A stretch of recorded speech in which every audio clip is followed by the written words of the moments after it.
بسم اللہ الرحمن الرحیم۔ السلام علیکم ناظرین، پروگرام سوال کے ساتھ میں ہوں آپ کا میزبان احسن ضیاء۔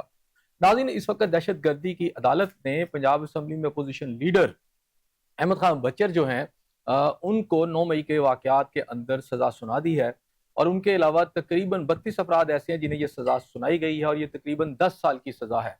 اور یہ جو 10 سال کی سزا انہیں سنائی گئی ہے، اس کے بعد اس بات کے اب کبھی امکانات ہیں، بلکہ یقیناً اب ان کی ڈسکوالیفیکیشن ہو جائے گی۔ اس سے پاکستان تحریک انصاف کو جہاں یہ دھچکا پہنچے گا کہ پنجاب اسمبلی جو کہ اس وقت پاکستان کے سب سے بڑے صوبے کی اسمبلی ہے، ان کی ایک توانا آواز یعنی اپوزیشن لیڈر کے طور پر جو ایک آواز موجود ہے وہ ختم ہو جائے گی۔ اب اس سزا کے بعد اگر آپ دیکھیں تو مزید جو 32 افراد ہیں ان کو بھی اس طرح کی سزا دی گئی ہے پاکستان بھر کے اندر، اور اس کے علاوہ ہم نے یہ دیکھا کہ اس سے پہلے تقریباً 11 افراد کو سیم اسی طرح کی آلموسٹ سزا ملی ہے، اس میں ایک ایم پی اے بھی ہیں، ایک ایم این اے بھی ہیں۔ تو یوں کل ملا کے یہ کوئی 43-44 جو لوگ ہیں، اب ان کو یہ سزا ہو چکی ہے، اور ہم نے دیکھنا ہے کہ اس کا جو امپیکٹ آئے گا ایسے لمحات کے اندر جب پاکستان تحریک انصاف کی جانب سے ملک بھر میں ایک احتجاجی تحریک کا اعلان کیا جا چکا ہے، اس میں یہ سزا کا امپیکٹ ہم نے دیکھنا کیا ہوگا۔ اس کو احتجاجی تحریک جو ہے جس کے حوالے سے بڑی پر امید ہے پاکستان تحریک انصاف کے وہ بڑی کامیاب ہوگی، کیونکہ اس وقت سیم ٹائم کے اوپر کچھ اور بھی جماعتوں نے تحریک کا اعلان کر رکھا ہے، جس کے اندر جماعت اسلامی بھی ہمیں سر فہرست نظر آتی ہے۔ انہوں نے گزشتہ جمعہ اور اتوار کو بھی بجلی کی جو قیمتیں ہیں، مہنگائی ہے، اس کے خلاف ایک احتجاج اور بھرپور احتجاج کیا ہے۔ تو دیکھنا یہ ہے کہ اس وقت جو احتجاجی تحریک ہے اس پر ان سزاؤں کا اثر کیا ہوگا، اور مزید برآں کہ اس کیس میں تو اور بہت سارے ملزمان جو ہیں وہ بھی ہیں، اس میں پاکستان تحریک انصاف کے جو بانی ہیں عمران خان صاحب، ان کا بھی نام ہے، ان کا فیوچر کیا ہوگا۔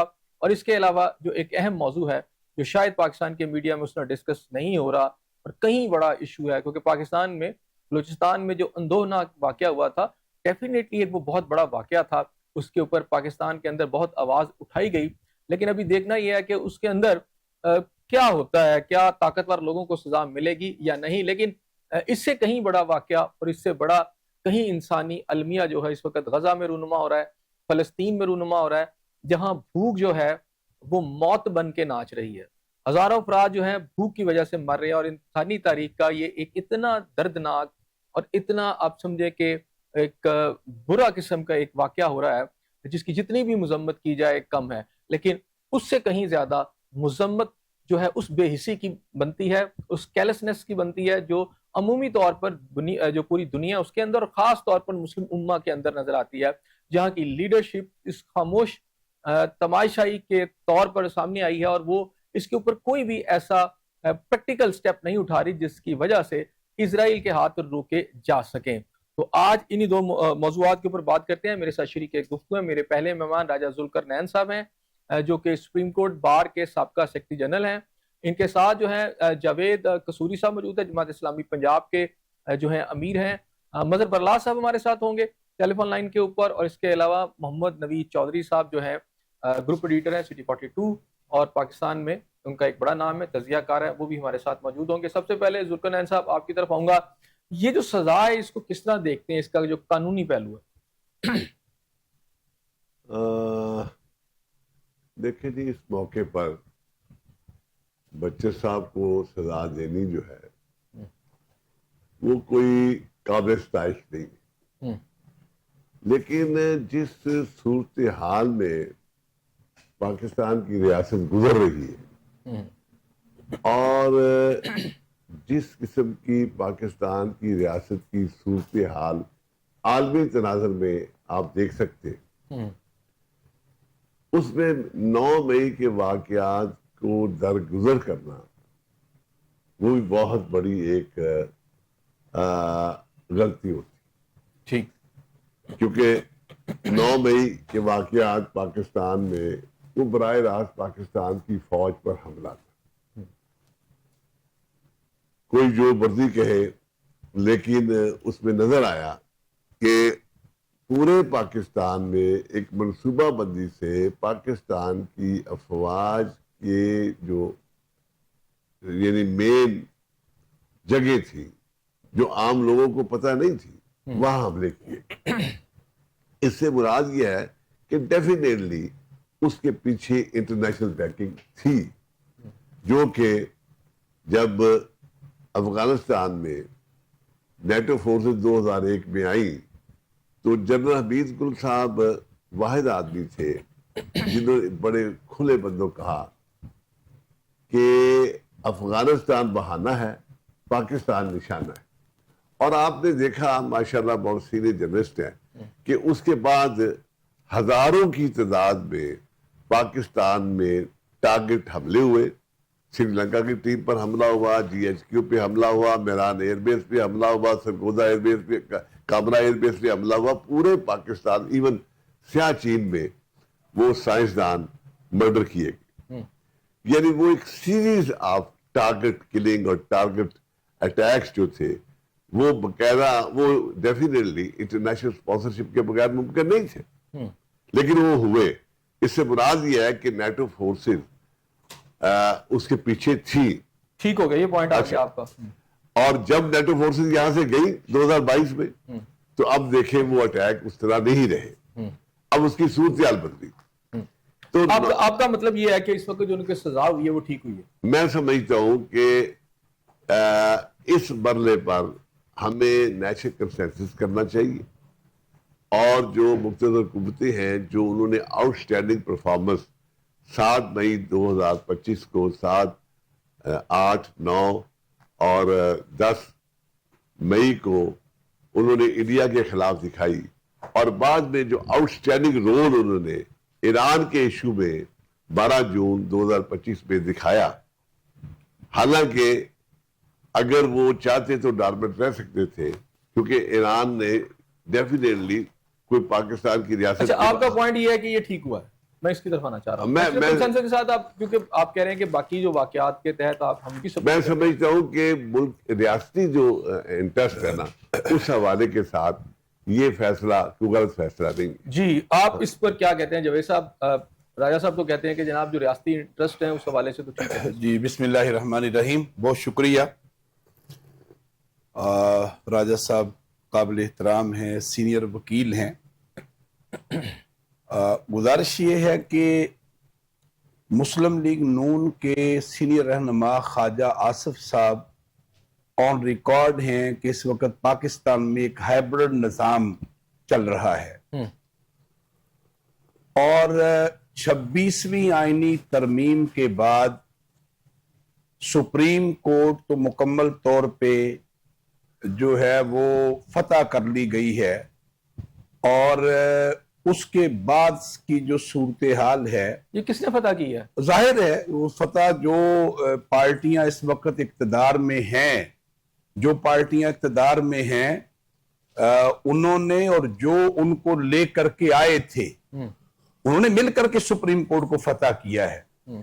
اور میں آپ سے عرض کرنا چاہتا ہوں کہ 26ویں آئینی ترمیم کے بعد پاکستان کی تمام لوئر کورٹس کو جو میسج ملا ہے وہ یہ کہ آپ حکومت کے تابع ہو کر کے فیصلے کرتے چلے جائیں اور آپ کو کوئی پوچھنے والا نہیں. ٹھیک ہو گیا. جیسے میں آپ کی طرف بھی آتا ہوں، میں آپ کا مزید آپ کا جو پوائنٹ ہے اسے لوں گا.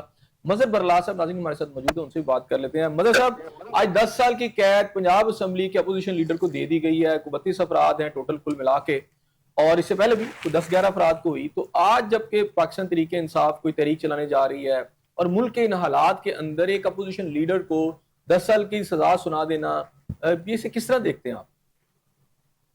بہت شکریہ. یہ ہے کہ 9 مئی کا جو ڈھنڈورا پیٹا گیا اور یہ جو گیت گایا گیا، عدالتوں میں جتنی بھی گواہیاں آئیں وہ غلط ثابت ہو چکی ہیں. وہ جو گواہان ہیں وہ مکر رہے ہیں.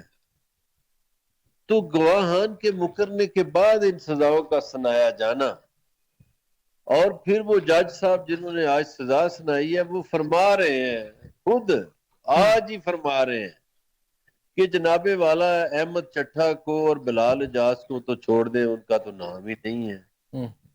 اور جب فیصلہ سناتے ہیں تو ان کا نام بھی شامل ہو جاتا ہے.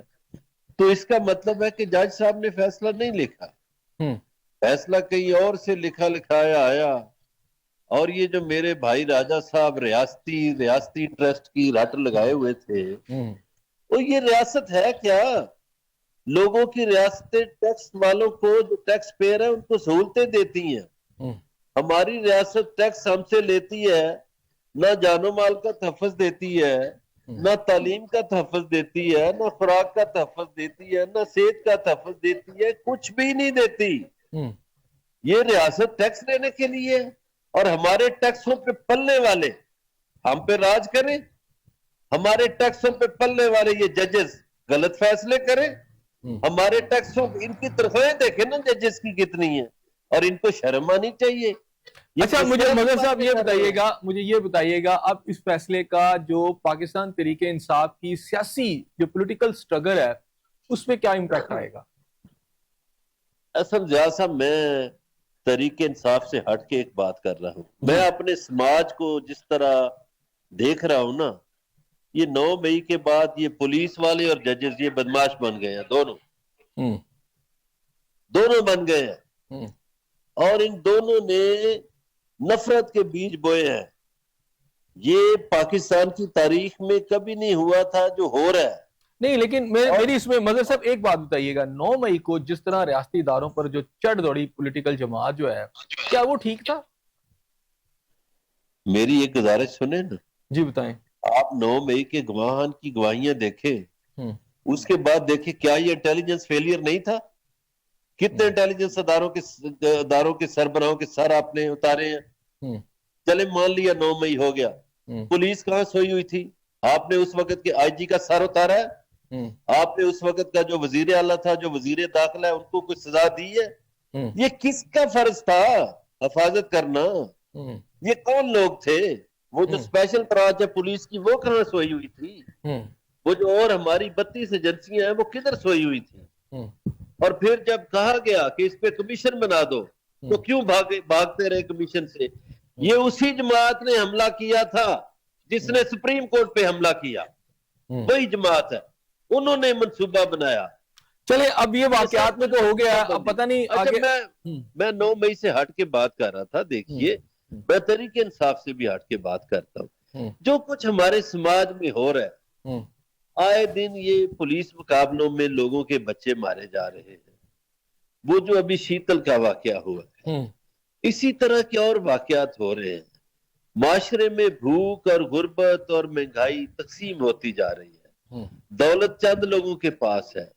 میں تو اس ملک میں ایک سوشل جسٹس کا انقلاب دیکھ رہا ہوں، میں نہیں کسی پارٹی کی بات کر رہا، چونکہ اچھا یہ جو سوشل جسٹس آپ دیکھ رہے ہیں، اس کی وجہ دیکھیں، سوشل جسٹس جو آپ دیکھ رہے ہیں، اس کی وجہ کیا عدلیہ کا کردار ہے؟ عدلیہ ناکام ہوئی ہے، آج سے نہیں، یہ جسٹس منیر سے شروع کریں۔ پاکستان میں سول ملٹری بیوروکریسی اور عدلیہ یہ ملے ہوئے تھے، ان کی تنخواہیں دیکھیں، ان کی سہولتیں دیکھیں، یہ ہمارے ٹیکسوں سے بل، ان کے بجلی کے بل بھی ہمارے ٹیکسوں سے ادا ہوتے ہیں، ان کی تنخواہیں، ان کی گاڑیاں، ان کے نوکروں کے خرچے۔ وہ یہ جو میرے دونوں وکلا صاحبان جو تشریف فرما ہے، ان سے پوچھیں، وہ جسٹس ارشاد حسن خان کا گھر جو ہے جوہر ٹاؤن میں، ارشاد حسن تو 28 سال سے امریکہ میں رہ رہا ہے، اس کے گھر کی حفاظت ادھر کیا ہے؟ اس گھر میں خالی گھر کی حفاظت کے لیے 16 پولیس والے کیوں متعین ہیں؟ ٹھیک ہو گیا، اس کا جواب لیتے ہیں۔ یہ میں چاہتا ہوں ہمارے ٹیکسوں سے ہو رہا ہے۔ جی مظہر صاحب ذرا ساتھ ہی رہیے گا ہمارے پاس، کیونکہ راجہ ذوالقرنین صاحب اس وقت سیکرٹری جنرل رہے ہیں سپریم کورٹ بار ایسوسی ایشن کے۔ اصل میں اسلام آباد آپ کا جو شہر ہے، وہیں پر انہوں نے ایک اپنا کردار ادا کیا ہے، اور عدلیہ کا میں سمجھتا ایک بہت بڑی موومنٹ تھی جب مشرف صاحب والی بھی چلی، تو اس کے اندر بھی ان کا ایک رول تھا۔ راجہ صاحب کیا کہتے ہیں؟ مظہر بلال صاحب نے بہت اہم پوائنٹس اٹھائے ہیں، اور انہوں نے کہا جی عدلیہ ناکام ہو چکی ہے۔ نہیں، یہ بات اللہ صاحب کی بہت ہی درست ہے کہ ارشاد الحسن صاحب جیسے آدمی لازمی طور پر جتنے بھی چیف جسٹس گزرے ہیں، اور یہ 26 آئینی ترمیم جو آئی ہے، یہ جسٹس افتخار چودھری، ثاقب نثار، آصف کھوسہ اور ارشاد الحسن ٹائپ جو لوگ تھے جنہوں نے سپریم کورٹ کے سو ووٹوں کے معاملے کو مس یوز کیا، الٹیمیٹ پولیٹیکل جو فورسز تھی وہ 26ویں آئینی ترمیم پہ آ گئی۔ اچھا، اینی ہو، بات یہ ہے کہ اس کے گھر 16 گارڈ کھڑے کرنے یا اس کی کرنی، وہ تو بالکل ہی ظلم ہے نا. اسی طرح ظلم ہے کہ ان کو بات کرنی چاہیے. یہ ڈی سی اے سی کو 13 کروڑ کی گاڑیاں دینا یہ بھی ظلم ہے.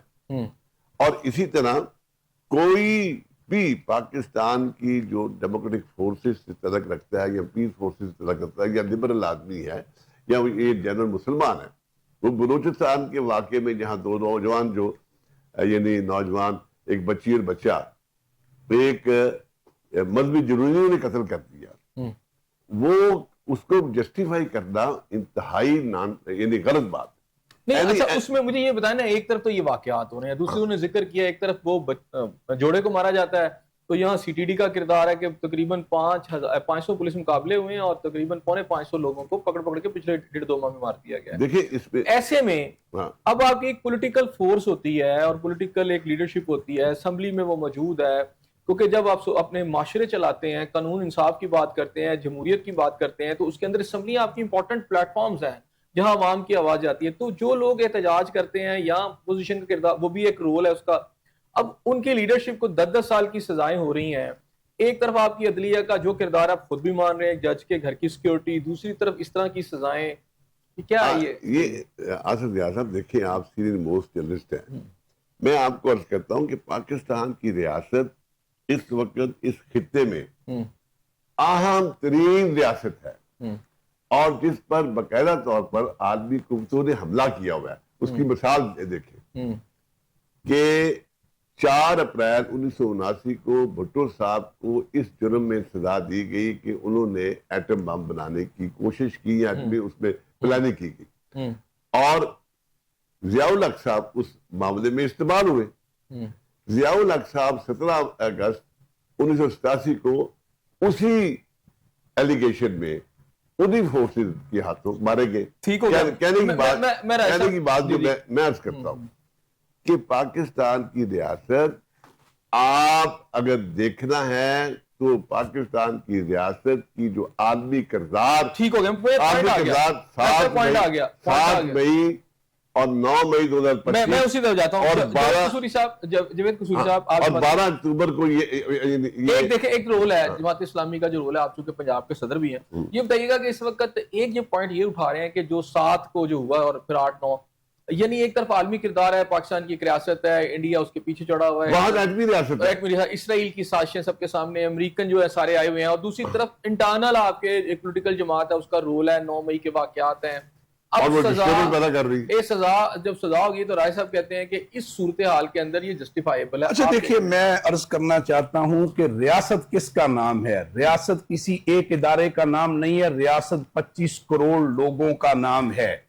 انسانوں سے مل کے ریاست بنتی ہے، اور ہمیں ذرا ریاست کی تشریح ٹھیک کرنی چاہیے. محض کوئی ایک ادارہ ریاست نہیں ہوا کرتا، وہاں پہ بسنے والے عوام، ان کے حقوق، ان کے جذبات، ان کے احساسات، وہ پوری طرح سے مل کے ریاست کا پورا دھارا بنتے ہیں. پہلی بات تو یہ ہے. نہیں لیکن یہاں پہ تو میرا خیال ہے ریاست میں عوام تو شاید ہے نہیں. میں یہی کہہ رہا ہوں نا، اس لیے میں نے اس کی تشریح بھی کر دی نا. اگلی گزارش یہ ہے کہ دیکھیے، یہ جو پی ٹی آئی کے لوگوں کو سزائیں، اور یہ ہمارے نزدیک سیاسی انتقام ہے، ریاستی انتقام ہے. جماعت اسلامی اس کو ٹھیک نہیں سمجھتی، اور ہم یہ سمجھتے ہیں کہ آپ اس طریقے سے 25 کروڑ لوگوں کے ملک کو زیادہ سزائیں تو کورٹ دے رہی ہے نا، گورنمنٹ تو نہیں دے رہی، کورٹ دے رہی ہے، لیکن کورٹ تو 26ویں آئینی ترمیم کے بعد ساری کی ساری جو ان کورٹس کی جو حیثیت ہے وہ بھی ہمارے سامنے ہے. میں اگلی گزارش کرنا چاہتا ہوں، میں عرض کرنا چاہتا ہوں کہ ایک طرف تو یہ منظر ہے جو ہم بیان کر رہے ہیں، دوسری طرف سینٹ کے حالیہ انتخابات میں میں پوچھنا چاہتا ہوں کہ پی ٹی آئی اور پیپلز پارٹی اور مسلم لیگ نون اور جے یو آئی سب نے الیکشن بھی مل کے لڑا ہے، اور سب مل کر کے ایک دوسرے کو مبارکبادیں بھی دے رہے ہیں اور ایک دوسرے کو مٹھائیاں بھی کھلا رہے ہیں. یہ پوائنٹ بڑا امپورٹنٹ ہے. سنیے، میں حسن صاحب مجھے ذرا بات مکمل کر لیں. جی. اس کا مطلب یہ ہے کہ پی ٹی آئی خود بھی تضادات کا شکار ہے. ایک طرف سزائیں ہو رہی ہیں، دوسری طرف سینٹ میں مل کے الیکشن لڑا جا رہا ہے. یہ پوائنٹ اور ایک جملہ اصل بات یہ ہے کہ عوام کے ایشوز کیا ہیں. عوام کے ایشوز بجلی کے بل ہیں اور ڈیزل اور پیٹرول کی قیمتیں ہیں. عوام کا جینا مشکل ہے اور عوام کے ایشو پہ کوئی بات نہیں کرے گا اور اسی طرح کی چیزوں کو انہوں نے بڑا اچھا پوائنٹ اٹھایا. انہوں نے کہا وہاں پر یاد دیکھیں آج مبارک باتیں بھی ایک دوسرے کو دے رہے ہیں, پی ٹی آئی والے نون والے ایک دوسرے کو مل کے جپیاں چھپیاں ڈال رہے ہیں. تو ایک طرف پی ٹی اے کا کردار ہے, عوام کو کہتے ہیں سڑکوں پہ نکلے, دوسری طرف سینٹ کے الیکشن, ایک طرح کے مفادات ہیں جہاں پر آ جاتے ہیں تو وہاں سارے اکٹھے ہی ہیں. جب بجلی اور گیس کے ایشوز آتے ہیں تو پتہ چلتا ہے جماعت اسلامی سڑکوں پر ہے اور عوام کے ایشوز کو لے کر چل رہی ہے. یہ جو تضادات ہیں خود پی ٹی آئی کے اندر, اس کو کیا کہتے ہیں؟ نہیں, پہلی بات تو یہ ہے کہ جماعت اسلامی پنڈی میں ایک لارا کھا کے آ گئی اور کچھ بھی نہیں ہوا, ٹھیک ہے. دوسری بات یہ ہے کہ یہ جو آپ نے اسمبلیوں میں جاوید صاحب نے کہا نا مبارک بادیں دے رہے ہیں, میرا خیال ہے یہ اشرافیہ کا آخری کھیل چل رہا ہے. اس کے بعد شاید یہ اشرافیہ جو مافیا کا روپ دھارے ہوئے ہے وہ اس کو مقام نہیں رہے گا, کیونکہ اس سے پہلے پاکستان میں اسٹیبلشمنٹ ہمیشہ یہ جو الیکٹیبلز کا گیت گاتے ہیں نا, ان کو استعمال کر لیتے تھے اور یہ طاقت کا ڈھانچہ انہی کی بنیاد پر کھڑا تھا. یہ پہلی دفعہ ہو رہا ہے کہ پاکستان کا نوجوان جو ہے وہ سوال کر رہا ہے, وہ سوچتا ہے, وہ پوچھتا ہے کہ بھئی ان کی اتنی تنخواہیں, آپ یقین کیجئے جو ہائی کورٹ کا ڈرائیور ہے اس کی تنخواہ گریڈ 17 کے افسر سے زیادہ ہے. جو ہائی کورٹ میں چپراسی ہے اس کی تنخواہ بھی گریڈ 17 کے افسر سے زیادہ ہے. تو جس گھر سے انصاف ہونا ہے وہیں سے انصاف نہیں ہو رہا. اب آپ یہ دیکھیے, میں ایک چینی کی مثال لے لیجیے. چینی پہ بڑی جی چینی کا جی شور مچتا ہے. کبھی کسی نے پوچھا کہ آصف زرداری کی 21 ملیں ہیں چینی کی, نواز شریف خاندان کی 16 ملیں ہیں, یہ ہمایوں اختر فیملی کی 13 ملیں ہیں اور ترین فیملی کی 11 ملیں ہیں. یہی خاندان ہے. تو بیسیکلی میں نے پہلے بھی عرض کیا ہے کہ یہ سرمایہ دارانہ نظام کا کھیل اب نہیں چلنے والا. پاکستان کی 27% دولت جو ہے وہ 1% کے ہاتھ میں ہے. تو برلا صاحب یہ بتائیں نا, یہ ساری باتیں جو آپ نے کی ہیں پولیٹیکل جماعتوں کی, اگر پی ٹی آئی کی بات کریں ان کی لیڈرشپ اندر ہے, جو باہر ہے وہ ایک دوسرے سے بغل گیر ہو رہے ہیں, سینٹ کے الیکشن, اقتدار. اچھا, اس ساری سچویشن میں پھر یہ جو انقلاب ہے, یہ جو آپ کہہ رہے ہیں کوئی تبدیلی آئے گی کہاں سے؟ حضور والا کیا میں ایک ایڈ کر رہا ہوں صرف, آج میں ایک بڑا سینئر پولیس افسر کے پاس بیٹھا ہوا تھا تو میں نے انہوں نے کہا جی تحریک انصاف جو ہے نا وہ کوئی نکال رہی ہے, احتجاج کر رہی ہے, تو اس پر آپ کا کیا آپ کے انتظامات ہیں؟ انہوں نے کہا میرا نہیں خیال کہ کوئی یہاں کسی کی جرت ہے کہ کوئی نکلے. ہاں, ان کا یہ جو طاقت کا گھمنڈ ہے نا, میں بات تحریک انصاف کی کر ہی نہیں رہا. میں تو کہہ رہا ہوں کہ آپ کا پورا سماج, آپ دیکھیے کہ یہ جو 70% ہے آبادی ہماری دیہاتوں میں, کسان رول گیا ہے. وہ کسان صرف پی ٹی آئی کا نہیں ہے, وہ نون لیگ کا بھی ہے, وہ پیپلز پارٹی کا بھی ہے, وہ جماعت اسلامی کا بھی ہے, وہ نان پولیٹیکل بھی ہے. اسی طرح جو فیکٹریاں بند ہوئی ہیں ان میں جو مزدور کام کرتے تھے ان کی تو کوئی جماعت نہیں. اچھا, کسی کی جماعت ہوگی, کسی کی نہیں ہوگی. اسی طرح جو آپ کی آبادی کا 70% یوتھ پر مشتمل ہے, اس کے سامنے بے روزگاری کا سمندر ہے. وہ نوجوان بیچارے کیا کریں؟ میں تو یہ کہہ رہا ہوں کہ آپ کا سماج انقلاب کی طرف بڑھ رہا ہے. اب اگر کوئی قیادت اس کو مل گئی جو کہ جیل میں ہے تو ٹھیک ہے, نہ ملی تو پھر بے قیادت ہی سماج نکل آئے گا. ٹھیک ہو گیا, آپ کو لگ رہا ہے کہ سماج ہر صورت میں نکلے گا؟ ہاں, سماج کے پاس رستہ نہیں. 2-4 مہینے آپ دیکھیے. ایسر صاحب مجھے ایک بات صرف کر لینے دیں. پنجاب کے اندر روٹی کبھی مسئلہ نہیں رہی تھی.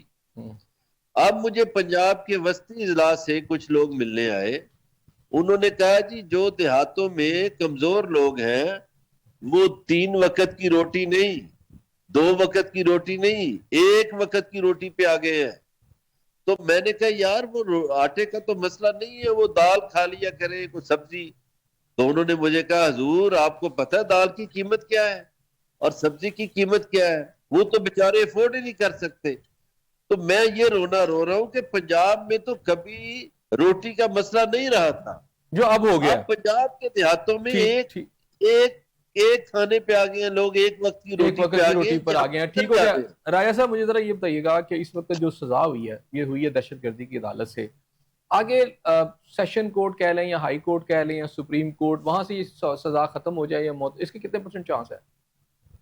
ڈیفینیٹلی دیکھیں یہ ایک جوڈیشل پروسیس ہے, ان کی اپیلیں ہوں گی, اور یہ ATC میں ہوئی ہے تو یہ ہائی کورٹ میں جائیں گی. تو اس میں یقیناً مظہر بردار صاحب کہہ رہے ہیں کہ اگر یہ کیس آف نو ایویڈنس ہے تو فارغ ہو جائیں گے, ادروائز سسٹین کریں گے. ٹھیک ہو گیا. لیکن ایک بات اس وقت میں چلتا ہوں جاوید قصوری صاحب کی طرف. جاوید قصوری صاحب, راجہ صاحب نے بریک سے پہلے بتا دیا کہ ابھی یہ کیس جائے گا, ٹھیک ہو گیا. ابھی تھوڑا سا میں چاہتا ہوں کہ ہم ذرا غزہ کے اوپر بھی بات کر لیں. غزہ میں بھوک ناچ رہی ہے اور اس وقت ہم جو ہے اپنی پولیٹیکل چکر میں پڑے ہوئے ہیں. مسلم امہ بالکل ایک ڈس ارے کے اندر ہے, بالکل ان کا برا ہی حال ہے, ان کی لیڈرشپ پتہ نہیں کیا کر رہی ہے. تو وہاں میں بہت بڑا انسانی المیہ جو ہے اس وقت سب کے سامنے ہے, اور اتنا خوفناک ظلم ہو رہا ہے جس کی جتنی مذمت کی جائے کم ہے. لیکن مسلم امہ جس نے ایکشن لینا وہ بھی مذمت میں پڑی ہوئی ہے. کیا کہتے ہیں اس کے اوپر؟ آپ نے بالکل ٹھیک بات کہی ہے جی. ظاہر ہے کہ اہل غزہ اور فلسطین کا اس وقت جو منظر ہے, آپ اندازہ لگائیے کہ وہ لوگ جو غذا کے لیے اور پانی کی کسی بوتل کے لیے اکٹھے ہو کے مجمع میں کھڑے ہیں, اسرائیل اس کے اوپر بھی آ کر کے بمباری کر رہا ہے اور نہتے کھڑے ہوئے لوگوں کو وہ بمباری کر کے شہید کر رہا ہے. دیکھیے جو اسرائیل کا صہیونی ایجنڈا ہے وہ فلسطینیوں کی نسل کشی ہے, اور وہ ان کی نسل کو ختم کرنا چاہتا ہے. یہ اس وقت اسرائیل کا واضح طور پہ نظر آتا ہوا ایجنڈا ہے. اب سوال یہ ہے کہ یہ تو گزشتہ 2 سال سے جاری ہے. اب اس کے مقابلے میں جو مسلمان حکمران ہیں, جو رول انہیں ادا کرنا چاہیے تھا انہوں نے وہ رول ادا نہیں کیا. نتیجہ اس کا کیا ہے؟ نتیجہ اس کا یہ ہے کہ آج اسرائیل پورے مشرق وسطیٰ میں آج وہ ایک ایسی امریکہ کی سرپرستی میں کیسی قوت اس کو بنایا جا رہا ہے کہ جس کو کوئی چیلنج نہ کر سکے. ہم تو یہ واضح طور پہ کہنا چاہتے ہیں کہ اسرائیل جو ہے وہ تو ایک مورا ہے, اصل میں تو اس کے پیچھے امریکہ اس کو پوری قوت فراہم کر رہا ہے اور اس کی سرپرستی کر رہا ہے. اور یہاں بدقسمتی یہ ہے کہ ہم امریکہ کی مذمت کرنے کے لیے بھی تیار نہیں اور ظالم کو ظالم کہنے کے لیے بھی تیار نہیں ہے. بہرحال میں آپ سے کہنا چاہتا ہوں کہ اگر اس غزہ کے المیے کے اوپر بھی امت اکٹھی نہ ہوئی اور مسلمان حکمران اکٹھے ہو کے انہوں نے یہ رستہ نہ روکا, تو پھر حسن صاحب یہ سمجھنا ہے نا کہ ہم اپنے محلات میں محفوظ ہیں اور ہم اپنی بادشاہتوں کے حصار میں بڑے محفوظ ہیں. کوئی محفوظ نہیں ہے. آج غزہ والوں کی باری ہے, انہوں نے تو یہ ظلم سہ لیا, ایمان کے ساتھ, شہادتوں کے ساتھ, جذبوں کے ساتھ سہ لیا نا. لیکن یہ جب ان بڑے بڑے بادشاہوں کے اوپر باری آئے گی تو سچی بات یہ کہ محفوظ کوئی بھی نہیں. ٹھیک ہو گیا. اچھا نوید اس لیے اس کا راستہ اگر روکنا ہے امت کو متحد ہونا ہوگا اور اسرائیل کے صہیونی ایجنڈے کے مقابلے میں امت کو اکٹھا ہونا ہوگا. ناظرین ہمارے ساتھ نوید چودھری صاحب سینئر تجزیہ کار بھی اس وقت موجود ہیں. السلام علیکم چودھری صاحب. وعلیکم السلام. اچھا چودھری صاحب, ایک تو غزہ والا ہے, چونکہ ٹائم میرے پاس تھوڑا سا رہ گیا ہے. ایک تو مجھے بتا دیجیے کہ آج بچر صاحب جو ہے, احمد خان بچر صاحب اپوزیشن لیڈر, ان کو سزا ملی ہے, اس کے اوپر آپ کیا کہتے ہیں؟ کیونکہ آپ کو نہیں لگتا کہ اس طرح کی سزا جو ہے ملک کے پولیٹیکل سسٹم کے لیے خطرناک ہے؟ بہت شکریہ. دیکھیں 9 مئی کا واقعہ مجھے ہے اور اس پہ خود مسلح افواج کے ادارے کے اندر بہت ساری کارروائیاں ہوئی. یعنی کہ آپ اندازہ کریں کہ سابق DG ISI اس وقت گرفتار ہیں اور وہ مقدمات چل رہے ہیں. کئی کور کمانڈر لپیٹے گئے. لاہور کا کور کمانڈر فارغ ہوا, منگلا کا کور کمانڈر فارغ ہوا, کچھ اور فوجی افسروں کے خلاف کارروائی ہوئی. تو یہ بڑا سنگین قسم کا کیس تھا. اس کے باوجود ہم نے دیکھا کہ اسٹیبلشمنٹ کی جانب سے کوشش کی گئی کہ PTI کسی طریقے سے مین اسٹریم پالیٹکس میں واپس آئے. 9 مئی کے مقدمات کو یکسر نہیں کر رہا اور جو اس طرح سے ایک پرانا کام کر رہا اتنی زیادہ ہو چکی تھی کہ جوڈیشری بھی پہلی دفعہ بغاوت کرتی رہتی ہے. وہ جو فیض امین نیٹ ورک تھا ان کا خیال تھا وہ گروپ گا جو کہ خام ثابت ہوئی. اب جب سپریم کورٹ نے پاکستان کے اندر 9 مئی کے مقدمات کا پہلے مقدمات کے حوالے کہیں کوئی شہادت ریکارڈ نہیں ہوتی رہتی حقیقت ہے. ذرا سی پوزیشن آپ ذرا ٹھیک کیجیے گا, آپ کی آواز میں ذرا ڈسٹارشن ہو گیا زیادہ. جی میرا خیال ہے کہ تھوڑا سا لڑ کے جی جی تو عرض یہ ہے کہ اس سپریم کورٹ آف پاکستان کے ڈائریکشن کے اندر مقدمہ کا فیصلہ کیا جائے تو وہ ایک پی ٹی آئی کے لیے جس میں مقدمات کا فیصلہ ہونا ہے اس کے لیے احمد صاحب اجر بھی عادل صاحب ہوئی ہے تو جو پاکستان جو ہے آنے والا مزید اور اس سے لیکن یہ سزائیں ناگزیر ہو چکی تھی پی ٹی آئی نے اپنے لیے نہ خود کو سپیس چھوڑی نہ ہی جسٹس سسٹم میں چھوڑی. اس کا منطقی نتیجہ ٹھیک ہو گیا. نوید چودھری صاحب میں ذرا راجہ سرکر نین صاحب آپ بتائیے گا, آپ نے نوید چودھری صاحب کی باتیں سنی. اچھا میں تھوڑا غزہ کی طرف آنا چاہتا ہوں. ابھی آج ایک فوٹیج میں دیکھ رہا تھا, اس میں ایک بہت بزرگ آدمی جو تھے وہ خوراک لینے کے لیے کھڑے تھے اور جس وقت ان کو تھیلا پکڑایا گیا اور وہ خالق حقیقی سے کھڑے کھڑے جا ملے. اس پر کیا آپ بات یہ ہے جی, غزہ میں تو لازمی طور پر ایک انسانی المیہ ہو رہا ہے, لیکن صرف اس کو انسانی المیہ کہہ دینا اور بعض مذہبی قوتیں جو ہیں وہ بڑے نعرے لگاتی ہیں.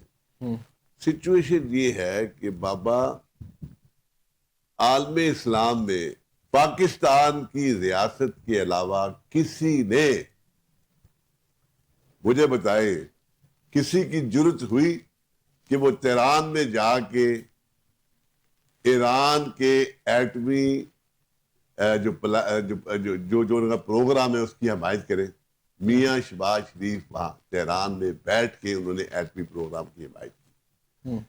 ہمارا یہاں یعنی لوگوں کا اختلاف رہا کہ حماس اور حزب اللہ دونوں یعنی شیعہ تنظیمیں تھیں. انہوں نے جو رول ادا کیا ایران نے وہاں پر یعنی کہ یاسر عرفات کو مروانے میں اور صدام کو مروانے میں, قذافی کو مروانے میں, اور مسلم امہ میں جو جس طریقے سے تقسیم کرائی گئی. معاملہ یہ ہے کہ بڑے یعنی خاص طریقے سے, اور آج وہ قوتیں شرمسار ہو رہی ہیں اور ڈسٹرب ہیں جو کوشش کر رہی تھی کہ پاکستان کی ریاست وہ دن برات لگی ہوئی تھی کہ ٹوٹ جائے گی, یہ ہو جائے گا, فلاں ہو جائے گا, پاکستان کا ایٹمی پلانٹ ختم کر دیا جائے گا. پاکستان کی فوج کی خلاف ورزی ہو رہی تھی. آپ اندازہ لگائیں بات کہیں گی ہوگی لیکن پاکستان کی آرمی کو ٹارگٹ کیا جاتا ہے. معاملہ یہ ہے, دیکھنا یہ ہے کہ غزہ میں 7 اکتوبر کو حماس نے حملہ کر دیا. کس کے پوچھے سے حملہ کیا انہوں نے, اور اسرائیل کو جسٹیفیکیشن دی.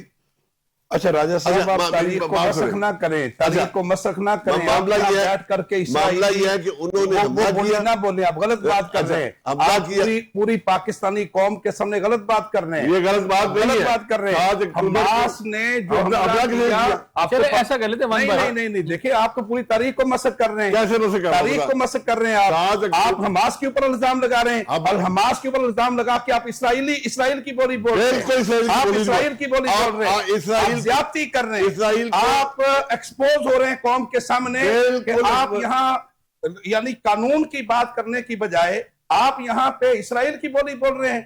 آپ کو اس کے اوپر معذرت کرنی چاہیے. کیسے آپ کو یہ ضرورت ہوئی کہ آپ پورے چینل کے اوپر بیٹھ کر کے آپ پوری قوم کے سامنے حماس کو غلط کہہ رہے ہیں. آپ اسرائیل نہیں آئی, آپ کو اسرائیل کا آپ کو 60,000 بچے قتل نظر نہیں آئے, آپ کو وہاں پہ بمباری نظر نہیں آئے, آپ قوم کے سامنے بیٹھ کے جھوٹ بول رہے ہیں. یہی وہ غلامی ہے جو ہمارے ملک کے اندر جس نے ہمیں ایران کی یہی وہ ذہنیت ہے جس کی وجہ سے آج دشمن ہمارے اندر گھس گیا. میری ریکویسٹ سنیں, اور یہاں پر امریکن ایجنٹ ایک طے شدہ طریقے سے امریکن ایجنٹ حسن صاحب امریکن بات سنیے, امریکن ایجنٹ وہ ہیں گزشتہ 2 سال میں امریکی مذمت کرنے کے لیے تیار نہیں ہے. وہ امریکی ایجنٹ ہے, امریکی ایجنٹ وہ ہے جو مذمت کرنے کے لیے تیار نہیں ہے.